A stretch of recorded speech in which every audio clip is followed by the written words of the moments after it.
Hey Pirates, it's Mr. Salzman, and I'm here to talk about plagiarism. In this short video, I'm going to talk about two different things. Number one, what is plagiarism? And then I'm going to share three different types of plagiarism with you. What is it? Well, it's kind of interesting to look at the word root for the word plagiarism. If we go back to the Latin, it comes from a word that means to kidnap or a kidnapper. So clearly, plagiarism is when you're taking something that doesn't belong to you from someone else. What is it in English? Well, if you look at the Merriam-Webster dictionary, it says plagiarize, the verb, means to use the words or ideas of another person as if they were your own words or ideas. In effect, what we're talking about is theft, but not theft of stuff. We're talking about theft of ideas or theft of the credit for those ideas. Now, in terms of school, plagiarism represents academic dishonesty because you didn't actually do the work that you were supposed to do. But more importantly, plagiarism also represents a missed opportunity for you to learn. I think it's kind of interesting to look at the history of the word and its usage in English. You can see that it was used quite a bit in the early 1800s and dropped off until about 1980, when suddenly that word was used a lot. That rise happens to come at the same time as the personal computer and the internet, when plagiarism became easier to do and also more confusing about when you were doing it. I'm going to talk about three different types of plagiarism. You may or may not be familiar with these, but these are three common ones that we see in school. The first one's called global plagiarism, and that's when you take an entire work that you didn't create and turn it in as your own. An example of this, for example, is this Essay Shark website where you can pay money and have an entire essay written for you by someone else. Put your name on the top and turn that in. That would be a global plagiarism because you didn't actually write that essay.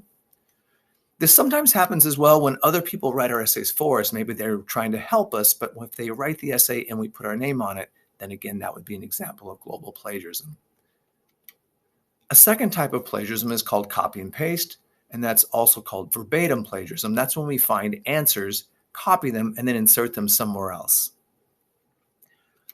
For example, here I've asked a question, how many movies did Werner Herzog make? And Google gave me an answer that there were at least 58. If I were to copy that answer and then insert it somewhere without giving credit to where I found that answer, that would be an example of copy and paste plagiarism. And you see this often when we're looking for information that we need to present. If you were expected to know that information and you took it off the internet without giving credit, that would be an example of academic dishonesty. Remember, if you use something from somewhere else and you quote it directly, you need to use quotation marks and then say where it came from. Finally, the last one is paraphrasing. This one's the most confusing for students, and this is where we find information.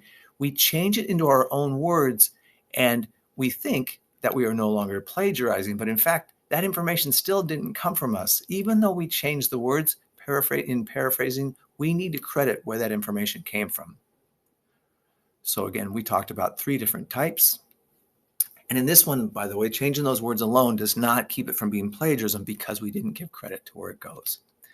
So to wrap up, we talked about what plagiarism is. It's the theft of ideas. It represents learning dishonesty and also a lost opportunity to learn.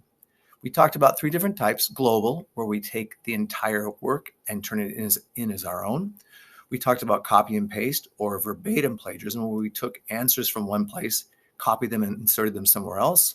And we talked about paraphrasing, where we changed the words, but we were still using someone else's ideas.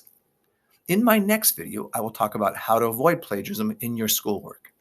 Thanks for listening.